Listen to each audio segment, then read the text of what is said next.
Hello दोस्तों, तो मैं स्वागत करता हूं आपके अपने चैनल मैथमेटिकल कार्ड में। दोस्तों, हम लोग लास्ट डे नंबर सिस्टम के बारे में अध्ययन किए थे, जिसमें हम लोग देखे थे कि नंबर सिस्टम क्या है और नंबर सिस्टम किस प्रकार से कितने ब्रांचों में डिवाइड है। अब हम लोग जैसे कि अपना चैप्टर वास्तविक संख्या पढ़ रहे थे, तो उस चैप्टर में विशेषकर रेशनल नंबर और इरेशनल नंबर की चर्चा करेंगे हम लोग, क्योंकि इसी पर बेस्ड हमारा पूरा चैप्टर है वास्तविक संख्या। तो उस चैप्टर में दोस्तों सबसे पहले तो मैं चाहूँगा कि आप लोगों को रेशनल नंबर की डिफिनेशन बता दिया जाए कि रेशनल नंबर होता क्या है। तो जैसा कि मैंने बताया था लास्ट डे कि रेशनल नंबर एक नंबर है जिसे p बाई क्यू के रूप में हम लोग लिख सकते हैं, जहाँ p और q इंटीजर होने चाहिए और q जो कि डिनोमिनेटर है वो 0 के इक्वल नहीं होना चाहिए। तो इसी चीज़ को हम लोग यहाँ पर लिख भी सकते हैं for sake of your knowledge that you can write it down on your paper for future reference. So आप लिख सकते हो कि रेशनल नंबर क्या है। Rational number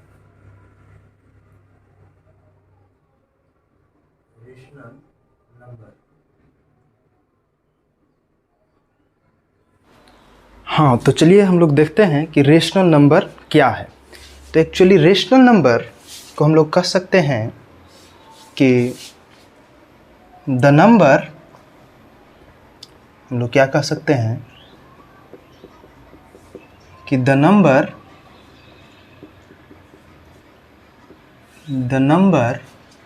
which can be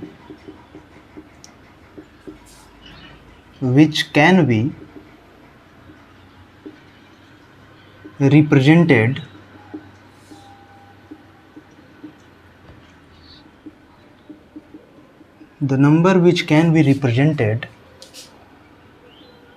in form of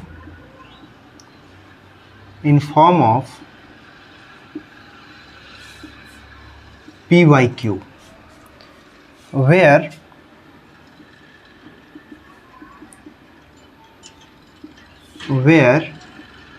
p and q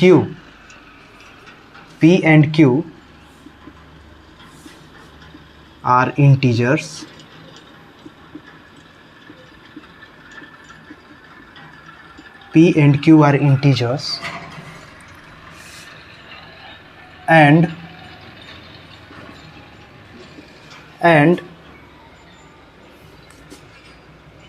and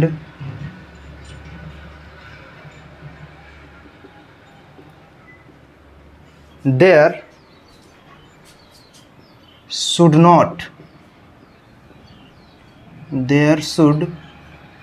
not be any common factor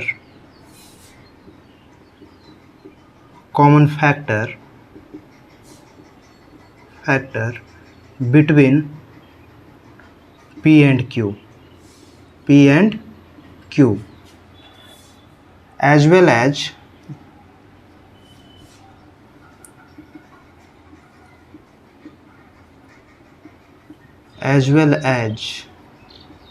q should not be equal to 0। तो दोस्तों actually मैं ये कहना चाह रहा हूँ कि जो भी रेशनल नंबर होगा वो रेशनल नंबर को हम लोग p बाई क्यू के रूप में लिख पाएंगे। यानी कहने का मतलब कि किसी नंबर को रेशनल नंबर हम तब कहेंगे जब उसे हम p बाई क्यू के रूप में लिख पाएंगे, साथ ही p और q इंटीजर्स होने चाहिए और q जो है 0 के बराबर नहीं होना चाहिए।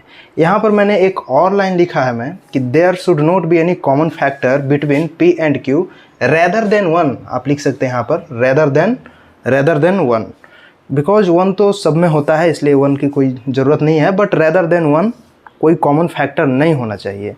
ये एक्चुअली रेशनल नंबर का स्टैंडर्ड फॉर्म है। हालांकि ये कोई ज़रूरी नहीं है कि अगर कॉमन फैक्टर उसमें है तो वो रेशनल नंबर नहीं होगा।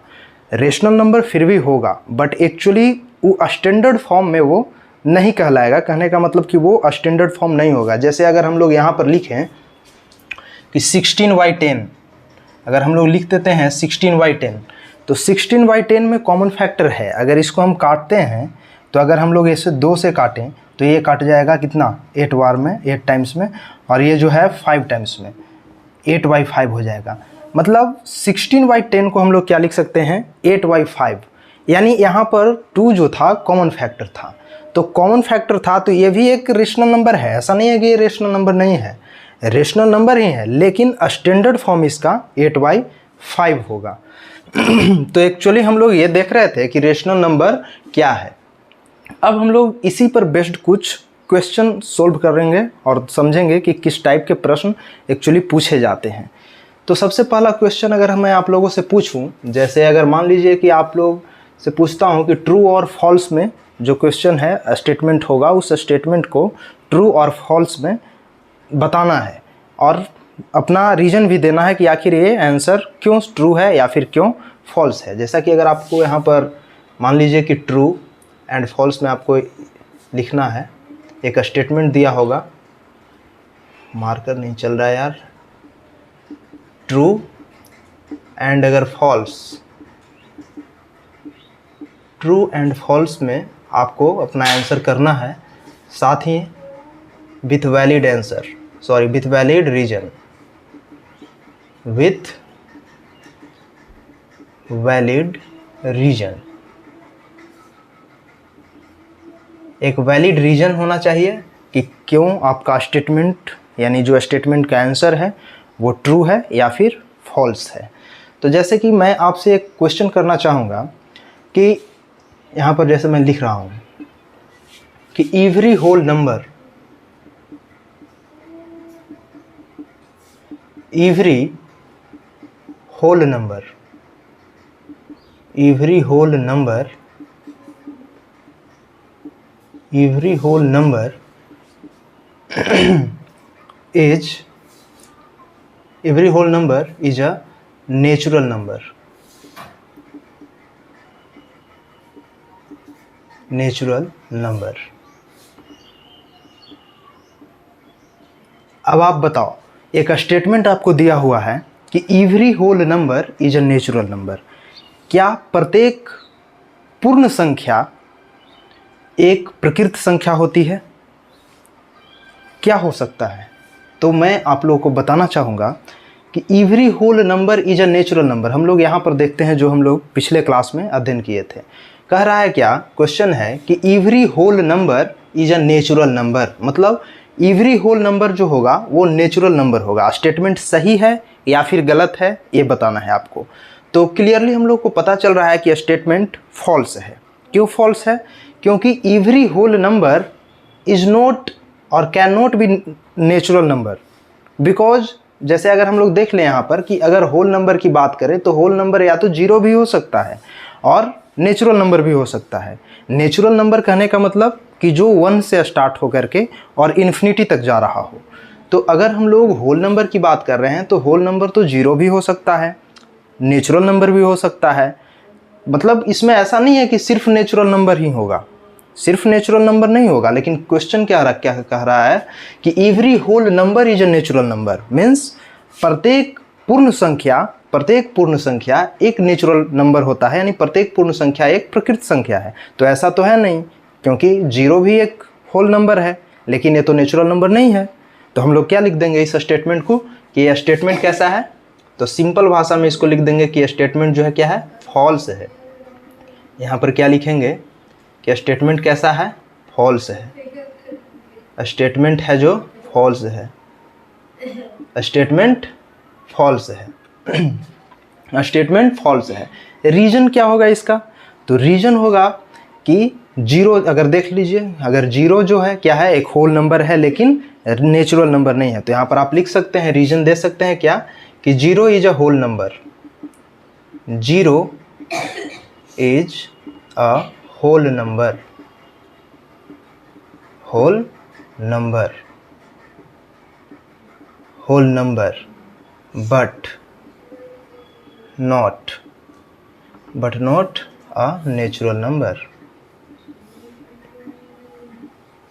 Natural number.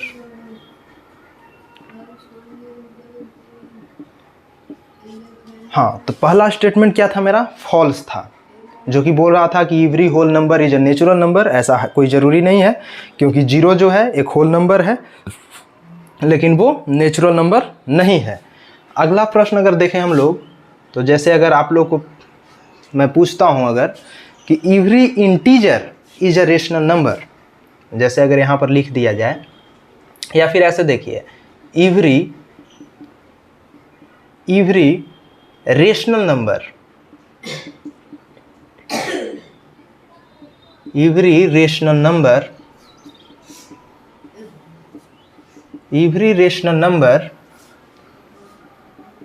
is an integer।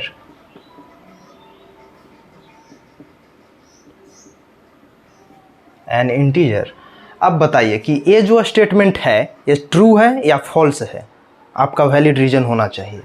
तो स्टेटमेंट क्या है कि every rational number is an integer. आपको क्या लगता है, स्टेटमेंट ट्रू है या फॉल्स है? तो क्लियरली हम लोग देख सकते हैं कि एवरी रेशनल नंबर, जैसे कि हम लोग यहाँ पर देख रहे हैं, जो भी डायग्राम हम लोग पिछले क्लास में अध्ययन किए थे, रेशनल नंबर जो है क्या हो सकता है, फ्रैक्शन हो सकता है, इंटीजर हो सकता है, रिपीटिंग डिसिमल या फिर टर्मिनेटिंग डिसिमल हो सकता है।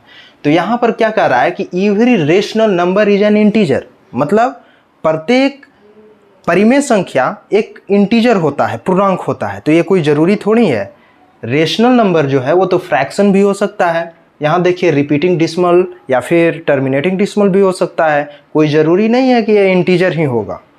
बट क्या बोल रहा है कि नहीं, every rational number is an integer. Is it valid?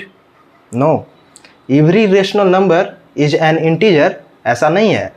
Every rational number integer हो ये कोई ज़रूरी नहीं है। तो इसको भी हम लोग क्या लिख सकते हैं कि ये भी स्टेटमेंट कैसा है, फॉल्स है। ये स्टेटमेंट कैसा है, फॉल्स है। क्यों फॉल्स है? तो रीजन यही है कि रेशनल नंबर एक फ्रैक्शन भी हो सकता है। यहाँ पर दे सकते हैं कि रेशनल नंबर, यहाँ पर लिख सकते हैं, क्या, यहाँ पर लिख सकते हैं या फिर ऐसे लिख दें कि it can be fraction also, it can be a fraction, also।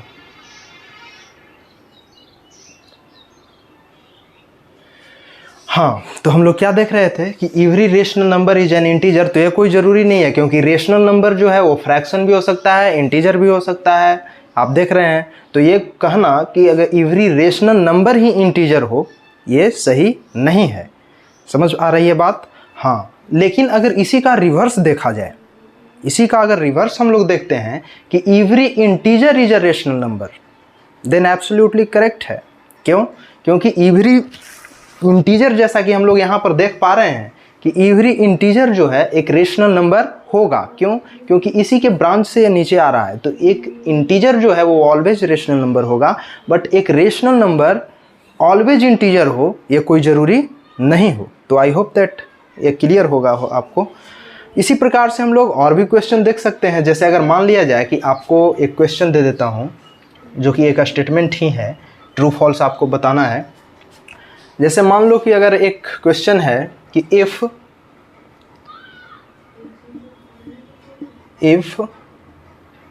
a rational number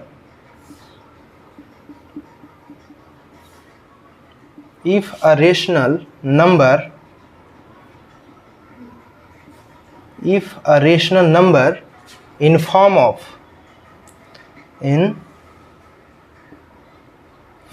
of p by q, if a rational number in form of p by q is not an integer,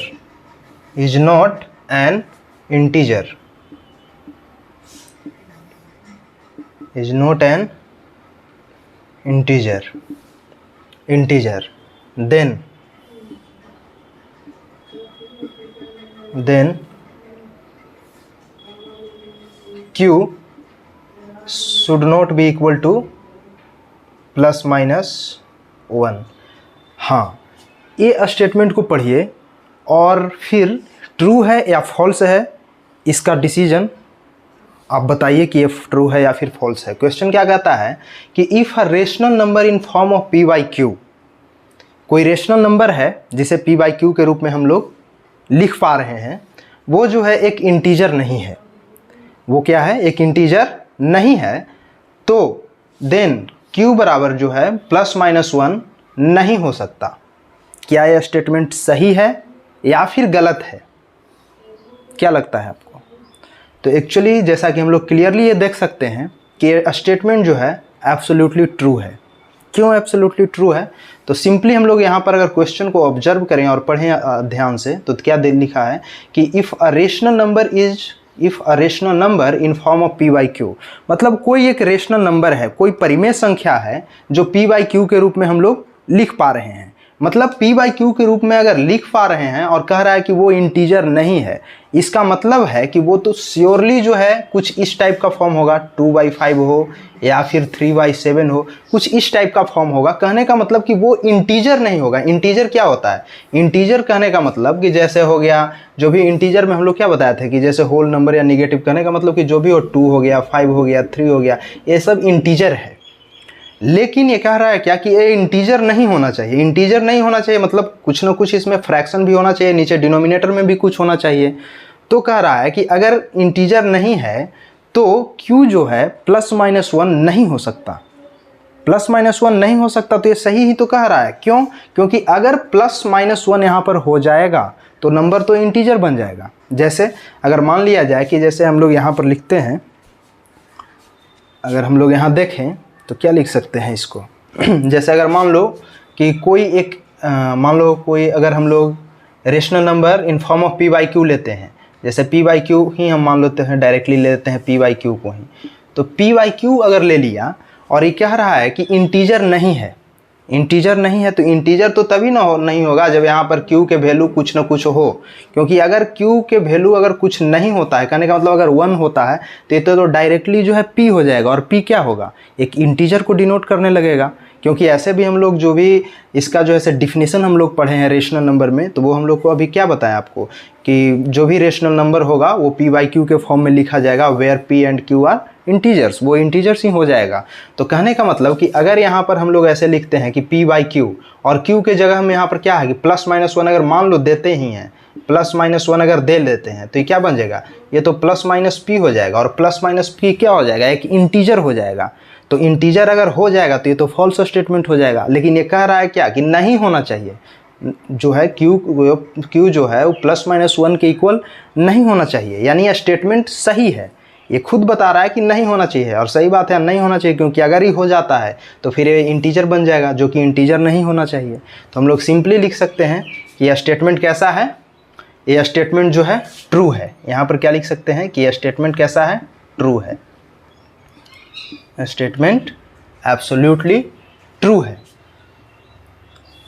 तो आप लोगों को समझ आ गया, और actually इसी type के question हम लोग को फर्दर क्लास में मतलब देखना है, आगे चैप्टर जो हम लोग पढ़ते हैं उसमें हम लोग को ये चीज़ पढ़ना है। अब हम लोग देखेंगे, हाँ तो आइए हम लोग कुछ प्रश्न को अभी देखते हैं और डिस्कशन करते हैं। तो जैसा कि यहाँ पर हम एक प्रश्न दे रहे हैं, आप लोग इसको सॉल्व करने की कोशिश कीजिएगा कि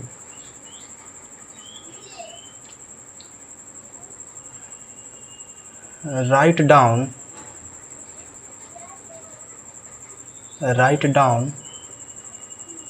the following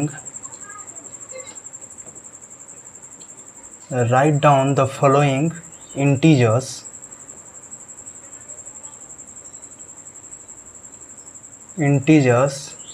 in form of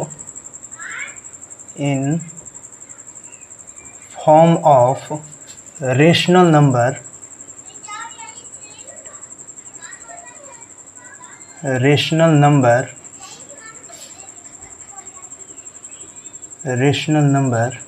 p by Q.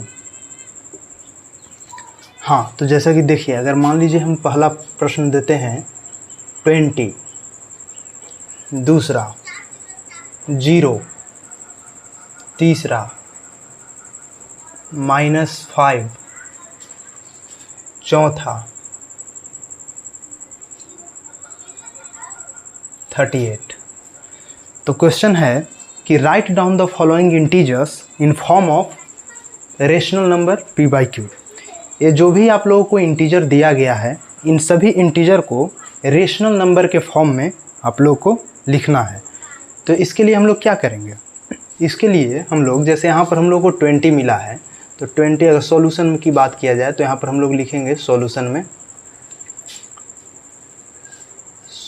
हम लोग क्या लिखेंगे, सॉल्यूशन में अगर हम लोग देखें तो फर्स्ट वाले को अगर लिखना है रेशनल नंबर के फॉर्म में तो हम लोग लिखेंगे 20 है, तो 20 को हम लोग कैसे लिख सकते हैं रेशनल नंबर के फॉर्म में p बाई क्यू के रूप में। यहाँ 20 है, अगर इसके नीचे अगर कुछ नहीं है तो ऑलरेडी 1 जो है हिडन होता है, 1 जो है ऑलरेडी इसमें छिपा हुआ होता है। मतलब 20 को हम लोग क्या लिख सकते हैं 20 बाई 1, वेयर 20 जो है p को रिप्रेजेंट करेगा और 1 जो है q को रिप्रेजेंट करेगा। मतलब 20 बाई 1 जो है p बाई क्यू के फॉर्म में हम लोगों ने लिख दिया। और यही क्वेश्चन कह रहा था कि 20 जो इंटीजर है हमारा उसको rational number p by q के फॉर्म में लिखना है। अगला अगर देखिए 0। अब आप लोग जैसे अगर कहिएगा कि क्या 0 एक रेशनल नंबर है, क्या 0 एक परिमेय संख्या है, तो हाँ 0 जो है बिल्कुल एक परिमेय संख्या है। कैसे क्या है या फिर क्या है क्वेश्चन, मतलब 0 क्यों जो है परिमेय संख्या है, इसके हम लोग आगे चर्चा करेंगे। बस जस्ट एक प्रश्न होगा इसके बाद, उसमें हम लोग देखेंगे। लेकिन अभी आप लोग देख लीजिए कि ये जो 0 है, 0 भी एक रेशनल नंबर है। क्यों? क्योंकि 0 को भी हम लोग 0 बाई 1 के फॉर्म में लिख सकते हैं। 0 को हम लोग क्या लिख सकते हैं 0 बाई 1 के फॉर्म में लिख सकते हैं, या फिर ये लिखा जा सकता है, यानी p बाई क्यू के फॉर्म में लिखा जा सकता है। इसके कारण से ये क्या है रेशनल नंबर है। हाँ, लेकिन इसका अगर रिवर्स की बात की जाए तो वो नहीं है, वो जो है रेशनल नंबर नहीं है। सिमिलरली अगर देखें हम लोग थर्ड क्वेश्चन में, तो हमारा थर्ड क्वेश्चन जो है -5 है, और ये -5 को भी हम लोग -5 बाई 1 लिख सकते हैं। एंड दैट्स वाई -5 बाई 1 भी हमारा क्या है एक रेशनल नंबर है। पहले इंटीजर था, इसको हम लोग रेशनल नंबर के फॉर्म में लिख दिए। और जो हमारा फोर्थ नंबर का है, वो फोर्थ नंबर में हम लोग भी लिख सकते हैं, इसको भी उसी प्रकार से हम लोग लिख दे सकते हैं। क्या लिख सकते हैं 38 है, इसको भी हम लोग क्या लिख सकते हैं 38 बाई 1। ये भी रिप्रेजेंट करेगा किसको, रेशनल नंबर को। p बाई क्यू के फॉर्म में हम लोगों ने लिख दिया। तो एक्चुअली मेरा मोटो ये था कि अगर इस टाइप के क्वेश्चन अगर आते हैं एग्ज़ाम में या फिर कहीं भी किसी भी बुक में आप लोग देखते हैं तो उन्हें आप सोल्व कर पाएँ, यही हमारा मकसद था इस चीज़ को बताने का। क्योंकि इसी टाइप के क्वेश्चन बुक्स में अभी अवेलेबल हैं, 9th क्लास के जो भी बुक हैं उसमें। तो ये हमारा क्या रहा कि इंटीजर को rational number p by q के फॉर्म में लिखने का तरीका हुआ। अगर हम लोग एक और अगले प्रश्न की बात करें या अगले प्रश्न की ओर चलें, तो जैसे अगर हम लोग लिखते हैं कि अगर हम लोग बात करें तो लिख सकते हैं कि is p by q a rational number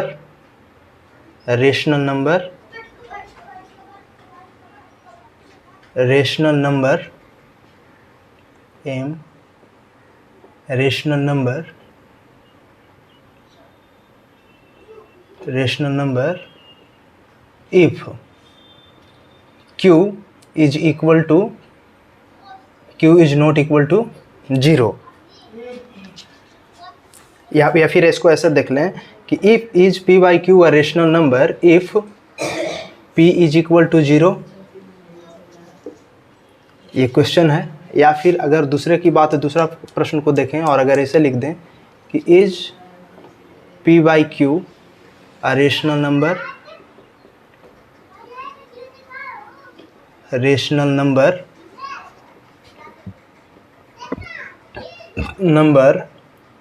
if q is equal to 0। किस कंडीशन में जो है ये फिर रेशनल नंबर होगा या फिर नहीं होगा, ये बताना है आप लोग को। तो जैसे पहला क्वेश्चन को अगर देखें तो इसमें क्या कहता है कि is p by q a rational number if p is equal to 0। तो हाँ सही बात है, अगर p 0 है कहने का मतलब न्यूमरेटर कुछ भी हो, डिनोमिनेटर अगर 0 नहीं है तो वो रेशनल नंबर के अंदर आ जाएगा। मेरा मतलब है कि अगर डिनोमिनेटर जो है कुछ भी हो, कहने का मतलब इंटीजर अगर हो, ना कि अगर √2 √3 इस टाइप का नंबर ले ले तो कहने का मतलब कि जो भी नंबर p बाई क्यू अगर इंटीजर हो P by Q sorry I mean P and Q both integer हो, और अगर उसमें जो है P की जगह पर यहाँ पर बोल रहा है क्या कि P जो है 0 हो, तो कहने का मतलब कि P जो है उसमें अगर P जो है से 0 क्या कुछ भी हो, रूट ऐसा नंबर होना चाहिए जो रूट से कम्प्लीटली बाहर आ जाए एज अ होल नंबर, यानी इंटीजर के रूप में अगर हो तो वो रेशनल नंबर होगा। लेकिन अगर Q की बात करें, अगर Q 0 होगा तो वो रेशनल नंबर नहीं होगा। यानी पहला प्रश्न जो कह रहा है कि is P by q a rational number if P is equal to 0, तो यस यहाँ पर लिखेंगे कि हाँ P बाई क्यू जो है रेशनल नंबर होगा अगर P जो है इक्वल टू 0 है, क्योंकि उससे कोई फ़र्क नहीं पड़ता। जैसा कि फर्स्ट क्वेश्चन में देखा कि अगर P 0 है तो 0/1 लिखा जा सकता है, और 0/1 लिखा जा सकता है तो वो रेशनल नंबर होगा ही होगा। क्यों? तो क्योंकि इसका डिफिनीसन में ही हम लोग चर्चा किए थे, इसके डिफिनीसन में हम लोग चर्चा क्या किए थे कि P जो भी रेशनल नंबर होगा वो P बाई क्यू के फॉर्म में लिखा जाएगा, और Q जो है 0 के इक्वल नहीं होगा। हम लोग ये नहीं कहे थे कि जो है P जो है 0 नहीं होगा, P 0 हो सकता है बट Q 0 नहीं होना चाहिए। यानी कहने का मतलब कि P by Q rational number होगा, P अगर 0 हो फिर भी। लेकिन अगर नेक्स्ट क्वेश्चन को देखें कि is P by q a rational number if Q is equal to 0, तो ये सही नहीं है भाई, ये जो है सही नहीं है। इसमें हम लोग क्या लिखेंगे कि नो। क्यों नहीं लिखेंगे कि अगर मान लो कि कोई भी संख्या है, ऊपर में जैसे इसमें हम लोग क्या देख रहे थे कि 0/1 तो लिख सकते हैं तो रेशनल होगा, लेकिन अगर इसमें जो है कोई भी संख्या ले लो तुम, ऊपर में कुछ भी हो, 5 ले लो या कुछ भी ले लो, 5 ले लो, और यहाँ पर अगर मान लो कि अगर तुम Q के जगह पर 0 डाल देते हो, तो 0 अगर डाल दोगे तो ये नंबर ही अनडिफाइंड हो जाएगा, ये डिफाइंड नंबर ही नहीं है, तो ये रेशनल नंबर नहीं होगा। यानी 0 जो है एक रेशनल नंबर है। क्यों? क्योंकि 0 को हम लोग 0/1 लिख सकते हैं। लेकिन अगर 5/0 हो, 12/0 हो, कुछ भी हो, कहने का मतलब कि अगर P बाई 0 हो तो इसको हम लोग रेशनल नंबर नहीं कहेंगे। तो अब हम लोग आगे चर्चा करते हैं, पहले इसको रब कर लेते हैं ज़रा।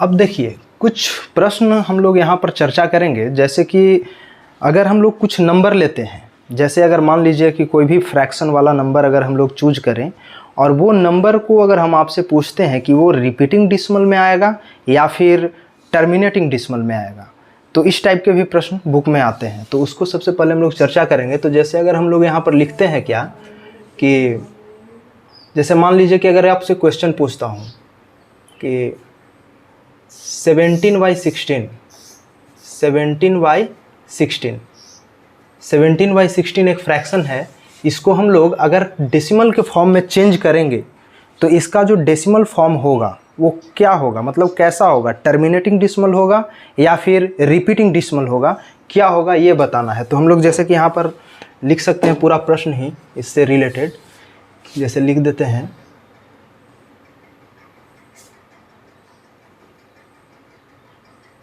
इंक ख़त्म हो गया है मार्कर में, शायद चल नहीं रहा है सही से।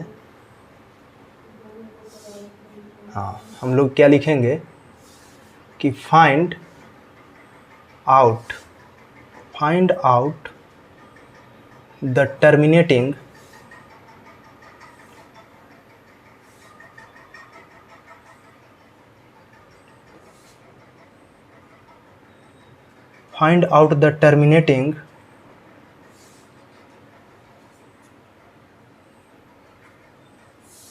terminating decimal and repeating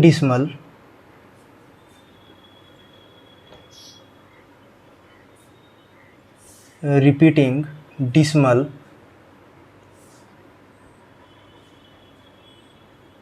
from the following. Find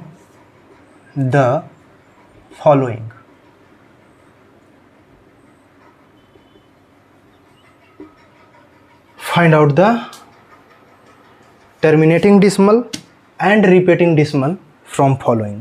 कुछ अभी आप लोगों को कुछ हम प्रश्न दे रहे हैं यहाँ पर, और यहाँ पर आप लोगों को जो भी प्रश्न होगा उसमें से आप लोगों को चूज करना होगा कि कौन जो है टर्मिनेटिंग डिसिमल को फॉर्म करेगा और कौन जो है सो रिपीटिंग डिसिमल को फॉर्म करेगा। तो चलिए देखते हैं कुछ प्रश्न। जैसे अगर मान लीजिए कि आप लोगों को कुछ यहाँ पर प्रश्न दिया जाए 17/16, sorry I mean 7/16, and next जो है अगर यहाँ पर दिया जाए 5/32, अगर आप लोग को थर्ड वाला दिया जाए 17/18, अगला अगर दिया जाए, अगर मान लीजिए यहाँ पर लिखते हैं 20/25, और चलिए एक और लिख लेते हैं 5वां नंबर वाला। वो अगर मान लीजिए उसमें लिखते हैं हम लोग 15/37। तो चलिए आप लोग को ये प्रश्न मैंने यहाँ पर दिया है, find out the terminating decimal and repeating decimal from the following. इसमें से हम लोग को ये चूज करना है कि अगर इस नंबर को डिवाइड करते हैं, जो भी ये नंबर दिया हुआ है, इन नंबर को अगर आप डिवाइड करते हैं तो डिवाइड करने पर जो भी इनका दशमलव प्रसार होगा, वो दशमलव प्रसार या तो टर्मिनेटिंग डिसिमल होगा या फिर रिपीटिंग डिसिमल होगा। एक क्या होगा, कौन सा डिसिमल फॉर्म या कौन सा मतलब कौन सा कैटेगरी में ये लाई करेगा, रिपीटिंग डिसिमल में या फिर टर्मिनेटिंग डिसिमल में, ये आपको डिसाइड करना है और बताना है। तो हम लोग कैसे आखिर डिसाइड करेंगे? क्या इसका कोई तरकीब है या फिर क्या कोई इसका फिर इजी वे है जिसके द्वारा हम लोग इसको डिफ़ाइन कर पाएँ इस चीज़ को? तो एक चीज़ तो ऐसा है कि आप चाहेंगे तो इसको 1 by 1 डिवाइड करके देख सकते हैं। एक जो है सो डिवाइड करके आप देख सकते हैं, डिवाइड कीजिएगा आपको पता चल जाएगा। जैसे अगर मान लीजिए कि हम लोग इसको डिवाइड करके ही देख लें, तो चूँकि डिवाइड करना थोड़ा लॉन्ग होता है इसलिए लोग अवॉइड करते हैं। तो हम लोग डिवाइड जो है से हम लोग शॉर्ट मेथड भी देखेंगे इसका कि कैसे हम लोग को करना है, लेकिन फिर भी अगर हम लोग डिवाइड करके भी देखें तो जैसे फर्स्ट क्वेश्चन को अगर हम लोग यहाँ पर डिवाइड करके देखें तो अगर जैसे मान लीजिए कि 7/16 है, यहाँ पर क्या है 7/16 है, तो इसको हम लोग क्या लिख सकते हैं 16 और यहाँ पर 7 लिख सकते हैं। फिर क्या करेंगे, अगर इसको डिवाइड करना है तो यहाँ पर जो है हम लोग 0 और पॉइंट दे करके यहाँ एक 0 उतारेंगे। फिर क्या करेंगे, फिर हम लोग इसको कितना बार में लगाएंगे 4 टाइम्स में लगाएंगे। 4 टाइम्स अगर यहाँ पर हम लोग लगाते हैं तो क्या आएगा 10 - 4, मतलब 10 में से 4 गया तो कितना आ जाएगा 6 आ जाएगा, ये कैंसिल हो जाएगा। यहाँ पर 6 आया, फिर क्या करेंगे, पॉइंट यहाँ दे दिए हैं ऑलरेडी, इसलिए हम लोग क्या करेंगे यहाँ पर 0 उतारेंगे। 0 उतारने के बाद क्या करेंगे, अगर ये कितने बार में लगाएंगे तो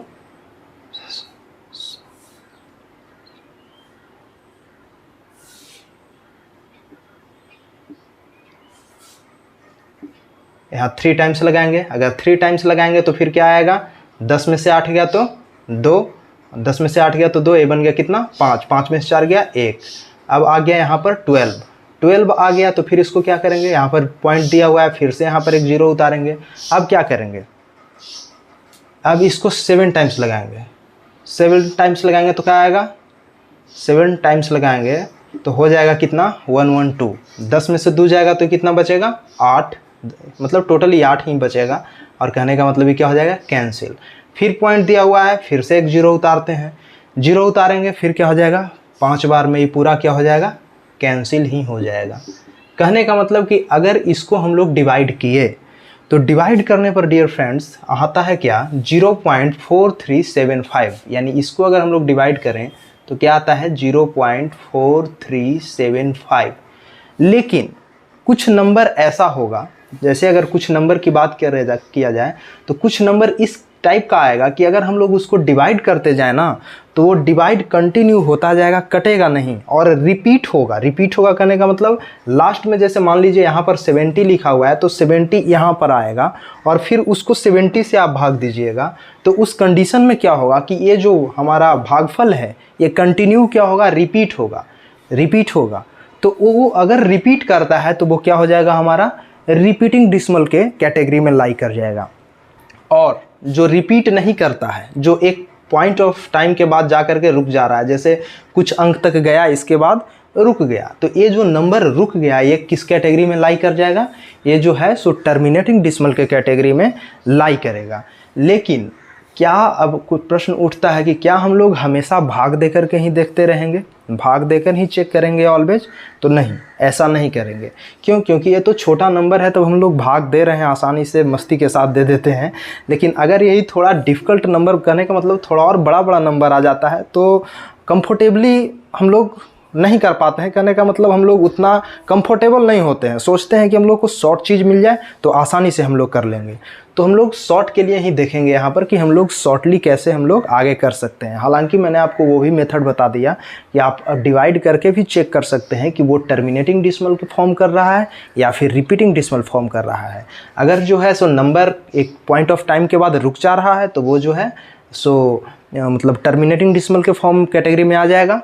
और अगर वो कंटिन्यू रिपीट हो रहा है मतलब कहने का मतलब कि एक पॉइंट ऑफ टाइम के बाद जा कर के अगर वहाँ पर क्या बोलते हैं, अगर वहाँ पर जा कर के एक बार लग जाए रेकरिंग, जैसे मान लीजिए आपको दिखाता हूँ, जैसे मान लीजिए यहाँ पर हम लोग लिख दें 10/3, 10/3 अगर हम लोग लिख दें तो हम लोग इसको क्या कर सकते हैं, इसको डिवाइड कीजिए 3 से 10 में, क्या होगा 3 टाइम्स में यहाँ लगाइएगा, यहाँ 9 होगा, 1 आएगा, फिर यहाँ पर पॉइंट दीजिएगा, 0 लिखिएगा, फिर 3, फिर यहाँ पर 9 आएगा, फिर 1, फिर पॉइंट यहाँ है दिया हुआ 0, फिर 3, मतलब ये कंटिन्यू ये चला जा रहा है, फिर 1 आएगा, पॉइंट दिए 0, फिर यहाँ पर 3। यानी कहने का मतलब ये क्या हो रहा है, ये जो है नंबर रिपीट कर रहा है। देखिए यहाँ भी 10 था, अगर 3 टाइम्स लगाया फिर से 10 वहीं आ गया मौजूद है, फिर से कंटिन्यू इसमें 10 ही 10 आ रहा है। कहने का मतलब कि ये जो है अब रिपीट कर रहा है, पॉइंट के बाद 3 जो है कंटिन्यू रिपीट कर रहा है। तो ये जो रिपीट कर रहा है इसको हम लोग क्या लिख सकते हैं, इसको हम लोग इस टाइप से भी लिख सकते हैं 3.3 और 3 का ऊपर में एक बार देंगे, इसको बार बोलते हैं, और इसी को रेकरिंग भी बोला जाता है। तो कहने का मतलब कि अगर इस टाइप का नंबर आ जाए, जैसे अगर मान लीजिए इसी में आप एक और इंक्लूड कर सकते हैं कि अगर मान लीजिए कि आप लोग को 10/3 भी मिल जाता, तो 10/3 जो है कैसा है, अगर भाग दे रहे हैं हम लोग तो ये क्या है, रिपीटिंग डिसिमल को फॉर्म कर रहा है। कैसा फॉर्म कर रहा है, रिपीटिंग डिसिमल को फॉर्म कर रहा है। लेकिन अगर फर्स्ट वाले को देखें तो ये कैसा है, टर्मिनेटिंग डिसिमल को फॉर्म कर रहा है। तो क्या हम हमेशा ऐसे ही भाग दे करके चेक करेंगे कि कौन रिपीटिंग डिसिमल है और कौन टर्मिनेटिंग डिसिमल है? तो नहीं, भाग हम लोग दे करके बार बार चेक नहीं करेंगे। हालांकि आप लोग ये समझ लिए, तो आखिर हम लोग कैसे चेक करेंगे वो आइए हम लोग देखते हैं। तो जैसा कि हम लोग पहले एक कैटेगरी में लिख लेते हैं, या फिर चलिए आप लोगों को कॉन्सेप्ट बता देता हूँ सबसे पहले कि कौन रिपीटिंग डिसिमल होगा और कौन टर्मिनेटिंग डिसिमल के कैटेगरी में लाई करेगा। तो सबसे पहला कॉन्सेप्ट ही यहाँ पर मैं आप लोगों को बता दूँ, तो अगर आप कॉन्सेप्ट जो है से लिख लीजिए। और वो कॉन्सेप्ट क्या है, कॉन्सेप्ट जो है दोस्तों वो यही है कि अगर कोई भी नंबर, जैसे जो भी रेशनल नंबर आपको मिलेगा, वो रेशनल नंबर तो पक्का है कि p/q के फॉर्म में ही होगा। आपको p/q के फॉर्म में ही नंबर यहाँ पर हम लोग दिए हैं, और जो ये नंबर है इसी को चेंज करना है किस फॉर्म में, डिसिमल के फॉर्म में, और फिर डिसाइड करना है क्या कि रिपीटिंग डिसिमल है या फिर टर्मिनेटिंग डिसिमल है। तो उस कैटेगरी में जो भी आपको नंबर मिलेगा वो क्या फॉर्म, किस फॉर्म में मिलेगा, p/q के फॉर्म में मिलेगा। अगर p/q के फॉर्म में मिलता है नंबर, तो आप लोग को ध्यान देने वाली ये बात ये है कि यहाँ पर जो भी नंबर होगा वो नंबर में q जो है वो 2 का पावर n इंटू 5 का पावर m, 2 का पावर n इंटू 5 का पावर m के फॉर्म में अगर अवेलेबल हो। मैं क्या बोल रहा हूँ कि p/q के फॉर्म का आपको कोई नंबर मिला, उस नंबर में अगर डिनोमिनेटर जो है, डिनोमिनेटर अर्थात q जो है, अगर वो 2 का पावर n इंटू 5 का पावर m के फॉर्म में मौजूद है उस नंबर में, तो वो नंबर जो है ऑलवेज टर्मिनेटिंग डिसिमल को शो करेगा दोस्तों। किस डिसिमल को शो करेगा, टर्मिनेटिंग डिसिमल।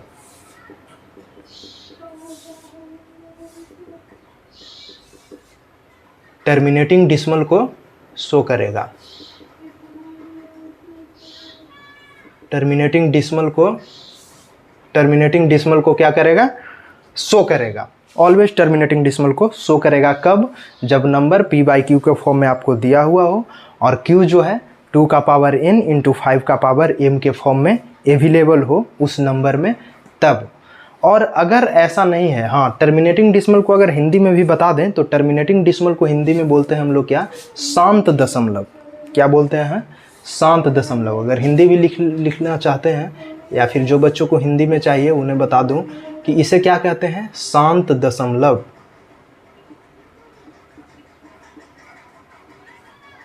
इसे क्या कहते हैं, शांत दशमलव।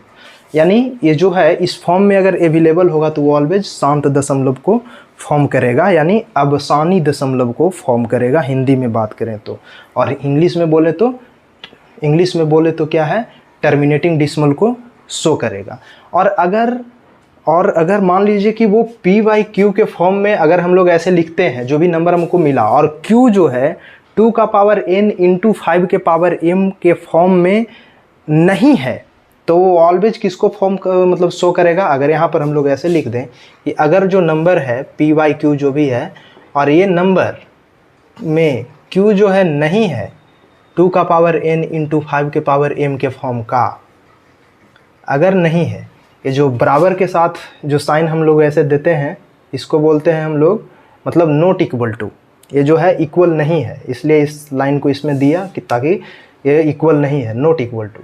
तो अगर इस टाइप का मतलब इस फॉर्म में लाई नहीं करता है, इस फॉर्म में अवेलेबल नहीं होता है, तो उसको हम लोग क्या कह देते हैं, वो रिपीटिंग डिसिमल को शो करेगा। वो क्या करेगा, रिपीटिंग डिसिमल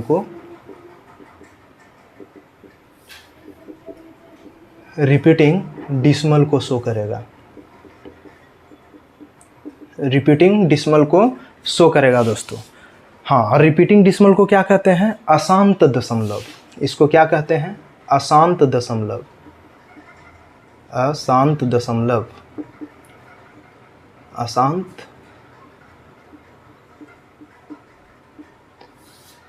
अशांत दशमलव जो शांत नहीं है, कहने का मतलब वैसे ही जो भागते चला जा रहा है, जैसे 3.333 कंटिन्यू ये चला जा रहा है, मतलब ये क्या है, एक अशांत दशमलव को शो कर रहा है। अशांत दशमलव मतलब क्या है, तो हम लोग जैसे हम बात कर रहे थे क्या, यहाँ पर जैसे आप लोग देखिए फर्स्ट नंबर जो क्वेश्चन है हमारा क्या है, इसमें अब कोई डिवाइड करने की ज़रूरत नहीं है हमको। अगर 7/16 लिखें तो हम लोग को क्या पता चल रहा है, अगर 16 जो है इसको हम लोग क्या लिख सकते हैं, अगर देखें हम लोग तो 7 है, उससे हमको कोई मतलब नहीं है, मतलब है हमको किससे, डिनोमिनेटर से चेक करने के लिए कि टर्मिनेटिंग है या फिर रिपीटिंग है, मतलब शांत दशमलव है या अशांत दशमलव है।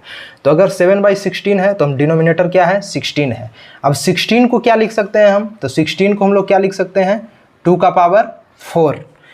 2 का पावर 4 के रूप में अगर लिख सकते हैं माय फ्रेंड्स, तो क्या हम लोग यहाँ पर देख रहे हैं कि ये जो है इस फॉर्म में अवेलेबल है या नहीं, आप लोग हमको बताइए, अवेलेबल है या फिर नहीं।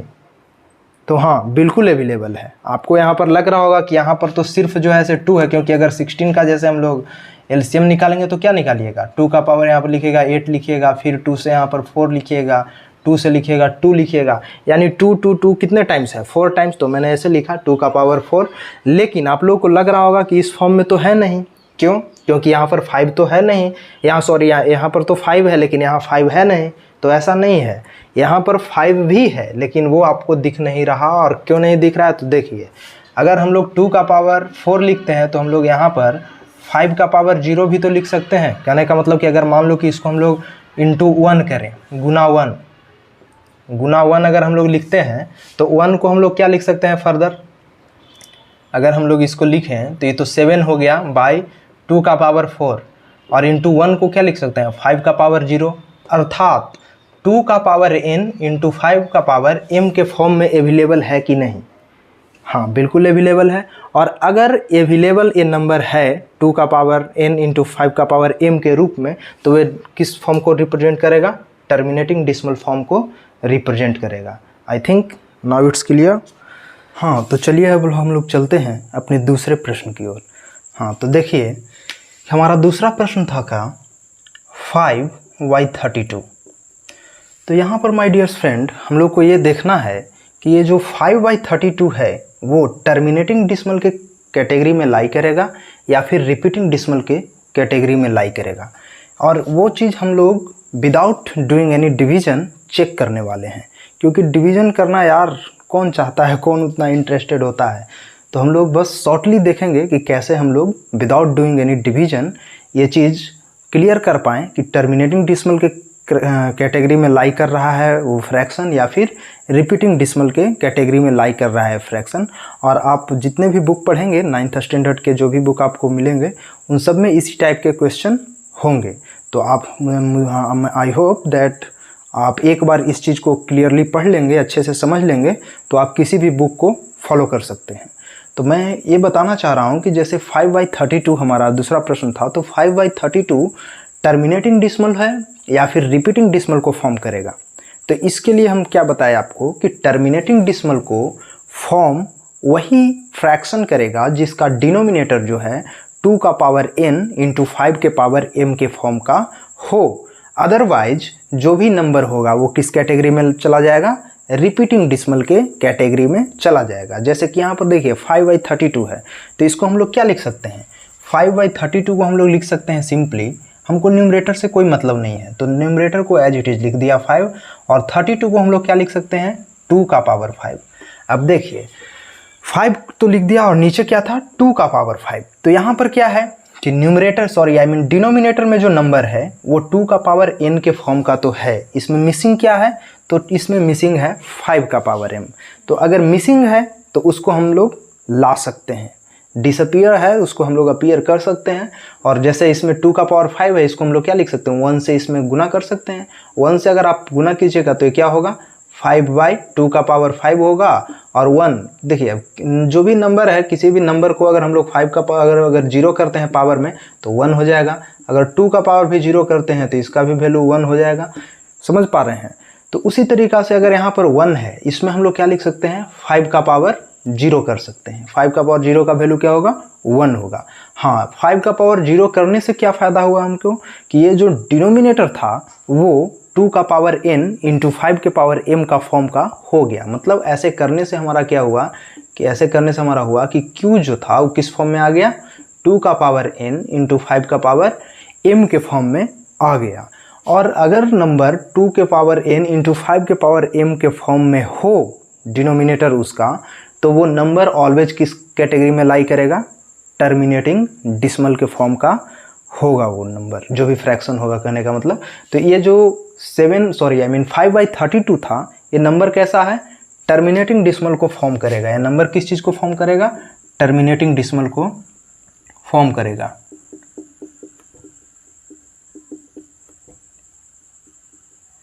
टर्मिनेटिंग डिसमल को ये नंबर क्या करेगा, फॉर्म करेगा। और मज़ेदार बात यह है माय फ्रेंड्स कि हम लोग विदाउट डूइंग एनी डिवीजन ये चीज़ कंक्लूड कर पा रहे हैं कि ये नंबर जो है टर्मिनेटिंग डिसमल को फॉर्म करेगा। हम लोग पहले क्या देखे थे कि हम लोग को डिवाइड करना पड़ रहा था। ये नंबर को हम लोग क्या कर रहे थे, डिवाइड कर रहे थे, डिवाइड कर करके चेक कर रहे थे। एक ऑप्शन यही था कि अगर इस सब 1 बाय 1 इस नंबर को हम लोग डिवाइड करते और डिवाइड करने के बाद हम लोग पता करते कि वो नंबर अगर रिपीट कर रहा होता तो हम लोग बोलते कि रिपीटिंग डिसमल है, और अगर रिपीट नहीं कर रहा होता, एक पॉइंट ऑफ टाइम के बाद अगर नंबर रुक जा रहा होता तो हम लोग क्या बोलते कि वो टर्मिनेटिंग डिसमल है। लेकिन यहाँ पर क्या हो रहा है, मज़ेदार बात कि हम लोग को डिवाइड भी नहीं करना पड़ रहा है और पता चल जा रहा है कि वो टर्मिनेटिंग डिसमल के कैटेगरी में लाई करेगा या फिर रिपीटिंग डिसमल के कैटेगरी में लाई करेगा। तो एक्चुअली ये जो नंबर है वो कैसा है, 2 का पावर n इंटू 5 के पावर m के फॉर्म का है इसका डिनोमिनेटर। दैट्स वाई ये जो नंबर है टर्मिनेटिंग डिसमल को फॉर्म करेगा। सिमिलरली ये जो नंबर था 7/16, ये नंबर भी जो है टर्मिनेटिंग डिसमल को ही फॉर्म करेगा। क्यों, तो क्योंकि इसका भी जो डिनोमिनेटर था वो 2 का पावर n इंटू 5 के पावर m के फॉर्म का ही था। अगर हम लोग अपना तीसरा प्रश्न को देखें तो तीसरा प्रश्न मेरा क्या है, वो तीसरा प्रश्न है माय फ्रेंड्स दैट 17/18। हाँ, तो यहाँ पर थोड़ा सा ध्यान दीजिएगा। 17/18 तो इसको हम लोग क्या लिख सकते हैं, इसको हम लोग क्लियरली लिख सकते हैं क्या, 17/2 इंटू 3 का पावर 2। Any problem, no. 17 को क्या लिख सकते हैं, 2 इंटू 3 का पावर 2 यानी स्क्वायर। लेकिन अब इसमें देखिए क्या ये नंबर टर्मिनेटिंग डिसमल को फॉर्म करेगा या फिर रिपीटिंग डिसमल को फॉर्म करेगा, क्या करेगा, मैं आपसे पूछना चाहता हूँ। सोचिए और इसका जवाब दीजिए। हाँ, लेकिन फिर देखिए इसको मैं बता देता हूँ कि ये जो नंबर जो है वो रिपीटिंग डिसमल को फॉर्म करेगा। क्यों रिपीटिंग डिसमल को फॉर्म करेगा, तो क्यों रिपीटिंग डिसमल को फॉर्म करेगा, क्योंकि इसका जो डिनोमिनेटर है वो 2 का पावर n इंटू 5 के पावर m के फॉर्म का नहीं है। अगर इसके डिनोमिनेटर की बात की जाए तो इसका जो डिनोमिनेटर है माय फ्रेंड्स वो नहीं है 2 का पावर n इंटू 5 के पावर m का, इस फॉर्म का नहीं है। हाँ, अगर आप बोलिएगा कि 2 का पावर n इंटू 5 का पावर m का नहीं है तो हम तो इसको बना भी सकते हैं। इसमें क्या बड़ी बात है, अगर नहीं है तो हम लोग बना सकते हैं बिल्कुल। यहाँ पर भी नहीं था 5 का पावर 5 मतलब 2 का पावर n इंटू 5 के पावर m के फॉर्म का 5 यहाँ पर मिसिंग था, यहाँ पर जो है यहाँ पर भी 5 मिसिंग था, लेकिन हम लोगों ने बनाया। तो आप ये भी बोल सकते हैं कि यहाँ पर भी हम लोग बना लेंगे, क्या दिक्कत है। लेकिन हाँ दिक्कत है, दिक्कत ये चीज़ है कि जो हमारा कंडीशन था टर्मिनेटिंग डिसिमल फॉर्म करने का, उसमें कंडीशन में ये मेंशन था कि 2 का पावर n इंटू 5 के पावर m का ही होना चाहिए, उसमें कोई अदर नंबर रेदर देन 2 का पावर n इंटू 5 का पावर m नहीं होना चाहिए। लेकिन इसमें अगर आप बनाते हैं 2 का पावर और 5 का पावर वाला बनाते हैं इसमें, तो इसमें 3 तो रहेगा ही। 3 तो आपको कहाँ इसको भेजिएगा, 3 तो इसमें ही इंक्लूड रहेगा। और अगर 3 भी इंक्लूड होगा उसमें, तो वो नंबर फिर जो है टर्मिनेटिंग डिसिमल में आएगा नहीं। और वो अगर टर्मिनेटिंग डिसिमल में नहीं आता है तो वो किस कैटेगरी में लाई करेगा। तो ये क्लियरली है कि ये जो नंबर है वो किस चीज़ को फॉर्म करेगा या फिर किस कैटेगरी में लाई करेगा। तो ये नंबर जो है रिपीटिंग डिसिमल को फॉर्म करेगा माय फ्रेंड्स,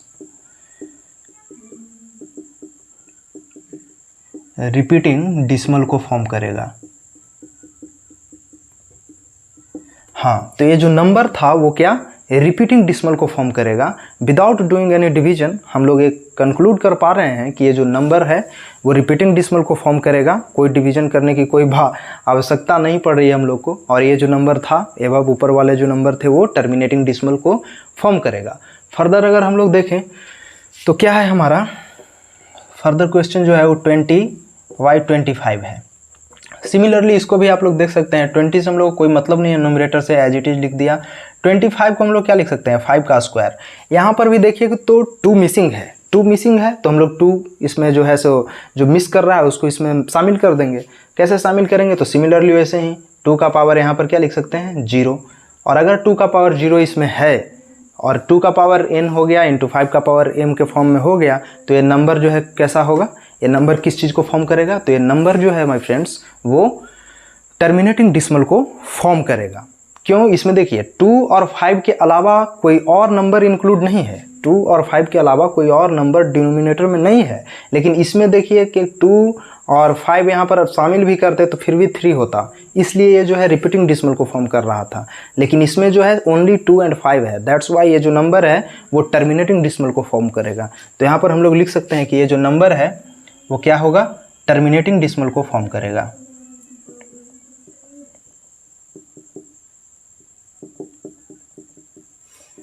टर्मिनेटिंग डिसिमल को फॉर्म करेगा।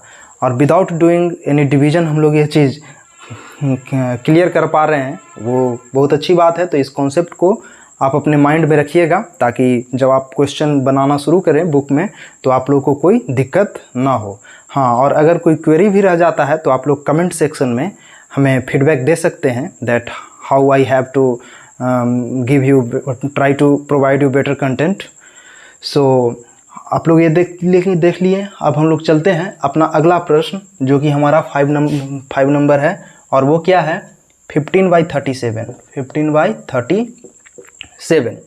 तो यहाँ पर हम लोग क्लियरली देख सकते हैं माय फ्रेंड्स, क्या 5/37 37 का अगर हम लोग फैक्टर निकालें तो ये तो फैक्टर क्या होगा 1 के अतिरिक्त, इसमें कोई और फैक्टर है नहीं 1 और 37 के अलावा।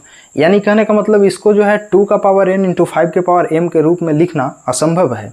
और अगर असंभव कहने का मतलब अगर उसको हम उस फॉर्म में नहीं लिख पा रहे हैं ओनली यानी दिस फॉर्म में, तो हम लोग ये नंबर को डायरेक्टली क्या बोल सकते हैं कि ये नंबर जो है ऑलवेज रिपीटिंग डिसिमल को शो करेगा। तो इस नंबर को हम विदाउट डूइंग एनी डिवीजन हम लोग लिख सकते हैं कि ये जो नंबर है अगर हम लोग डिवाइड करें और दशमलव के फॉर्म में इसको चेंज करेंगे तो ये कैसा होगा, ये रिपीटिंग डिसिमल को शो करेगा।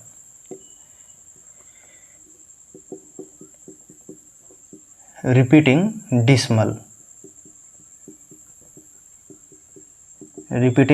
डिसिमल को ये क्या करेगा, शो करेगा। एक बार मैं फिर से क्लियर कर देना चाहता हूं आप लोगों को कि टर्मिनेटिंग डिसिमल और रिपीटिंग डिसिमल क्या है।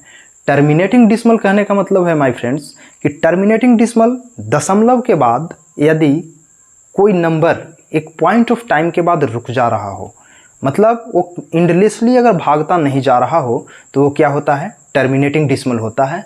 और अगर कोई नंबर एक दशमलव के बाद कंटिन्यू इंडलेसली भागता जा रहा हो, यानी कोई कॉमन नंबर उसमें रिपीट कर रहा हो, तो वो जो है रिपीटिंग डिसिमल कहलाता है। और जैसा कि हम लोगों ने यहाँ पर देखा कि जैसे हम लोग अगर यहाँ पर हम लोग लिए थे क्या 10/3, हमारा जो कि लास्ट प्रश्न है 10/3। ये 10/3 है जो माय फ्रेंड्स एक ऐसा है, ये जो है रिपीटिंग डिसिमल को फॉर्म कर रहा है। रिपीटिंग डिसिमल को फॉर्म कर रहा है क्यों? क्योंकि इसमें देखिए अगर हम लोग डिवाइड कर रहे हैं तो इसमें क्या हो रहा है, 3 के बाद सॉरी आई मीन कहने का मतलब कि पॉइंट के बाद इसमें एक कॉमन नंबर जो है 3 वो क्या हो रहा है, रिपीट हो रहा है। तो इस टाइप के जो नंबर होते हैं उसको रिपीटिंग डिसिमल बोलते हैं। और ऊपर में देखिए इस ऊपर में जो नंबर था 7/16 वो नंबर क्या हुआ, एक पॉइंट ऑफ टाइम के बाद रुक गया। तो रुक जाने के कारण ये जो नंबर था माय फ्रेंड्स वो क्या हुआ, टर्मिनेटिंग डिसिमल कहलाता है इस टाइप के नंबर। और ये जो था क्या है, रिपीटिंग डिसिमल। तो वही नंबर को हम लोग विदाउट डूइंग एनी डिवीजन चर्चा कर रहे थे कि कैसे हम लोग प्राप्त कर पाएँ, कि कैसे हम लोग ये चीज़ कह पाएँ कि वो नंबर जो है टर्मिनेटिंग है या फिर रिपीटिंग है। क्यों? क्योंकि अगर हम लोग को बड़ा बड़ा नंबर आ जाता है यार तो भाग देने में मतलब डिवीजन करने में थोड़ा सा कंफर्टेबल नहीं फील होता है। अगर हम लोग को कोई शॉर्ट मेथड मिल जाए तो मज़ा आ जाता है ना। तो इसलिए हम लोग जो है यहाँ पर डिस्कशन कर रहे हैं ताकि शॉर्टली हम लोग कैसे इस चीज़ को प्राप्त कर सकें। अगला चीज़ देखिए हम लोग 6th नंबर में है, वही चीज़ है जो लास्ट वाला प्रश्न था 10/3। तो इसको भी हम लोग विदाउट डूइंग एनी डिवीजन हम लोग चेक कर सकते हैं। और एक ऐसा है, ये नंबर जो है रिपीटिंग डिसिमल है। क्यों रिपीटिंग डिसिमल है? तो क्योंकि ये जो है इसका डिनोमिनेटर जो है, डिनोमिनेटर कहने का मतलब जो क्यू है वो क्या है, क्यू जो है इसका वो नहीं है 2 का पावर n इंटू 5 के पावर m के फॉर्म का। और अगर इस फॉर्म में q इसका डिनोमिनेटर अगर नहीं है तो ये नंबर कैसा है, रिपीटिंग डिसिमल को शो करेगा। यानी यहाँ पर लिख दे सकते हैं हम लोग कि ये नंबर रिपीटिंग डिसिमल को शो करेगा।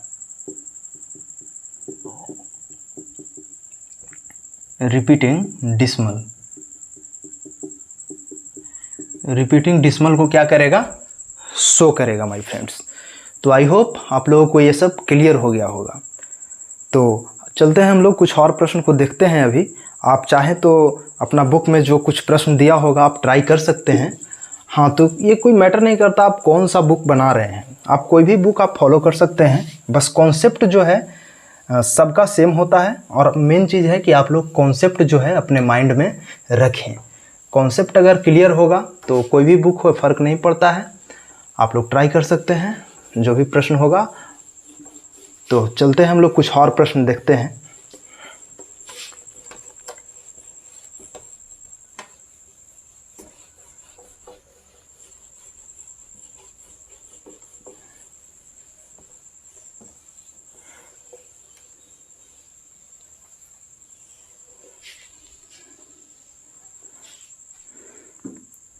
हाँ फ्रेंड्स, तो चलते हैं एक और क्वेश्चन लिखते हैं और देखते हैं कि इसमें क्या है। तो चलिए,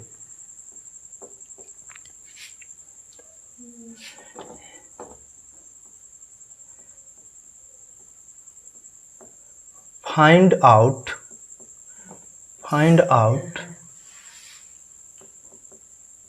the value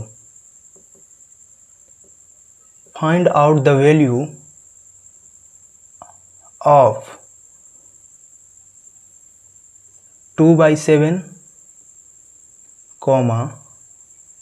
3/7, 4/7 respectively.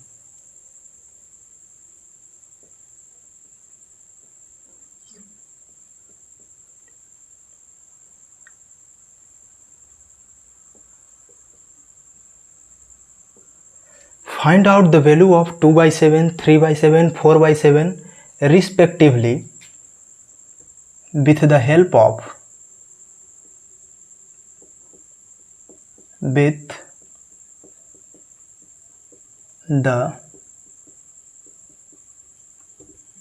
help of 1/7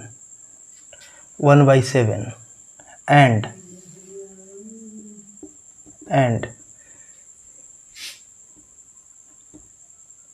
mention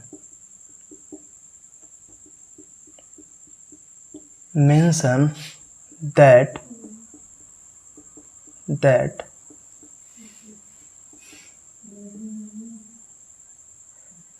mention that the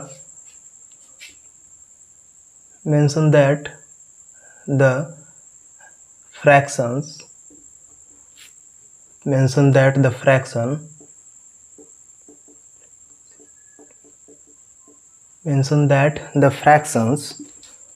form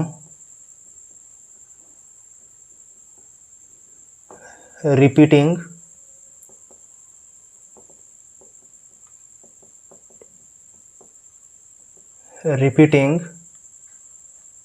or terminating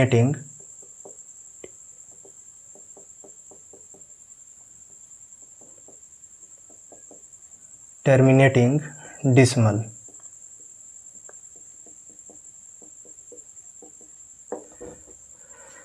hello दोस्तों, तो हाँ देखिए यहाँ पर जो प्रश्न था क्या कि प्रश्न कह रहा है कि find out the value of 2/7, 3/7 and 4/7 respectively, यानी क्रमशः with the help of 1/7 and mention that the fractions form repeating और टर्मिनेटिंग डिसमल।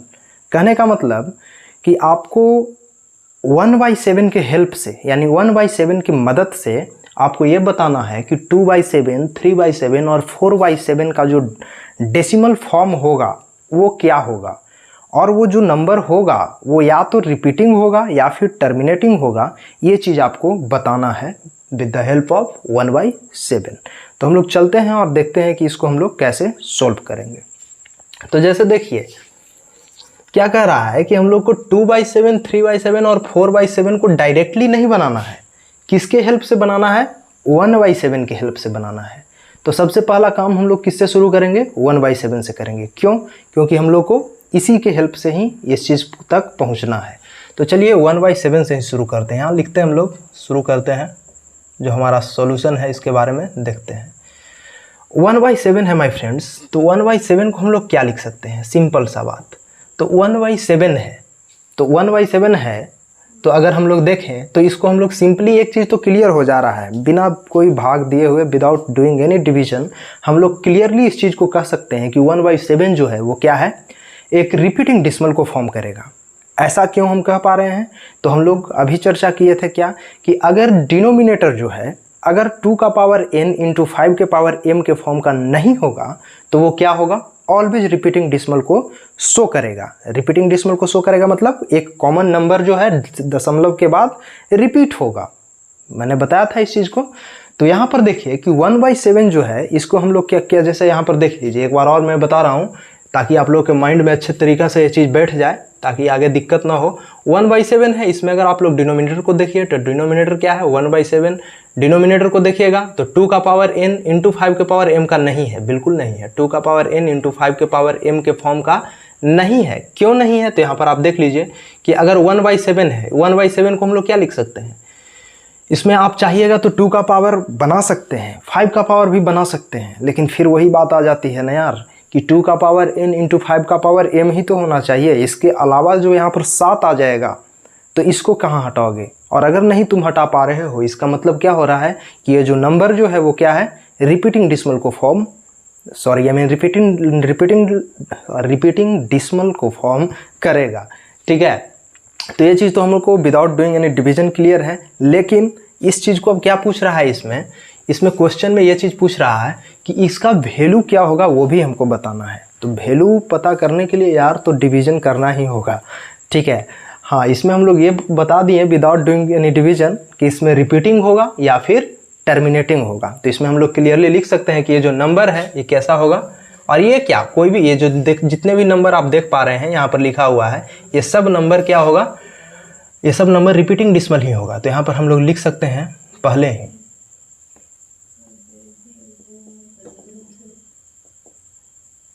रिपीटिंग डिसमल को फॉर्म करेगा,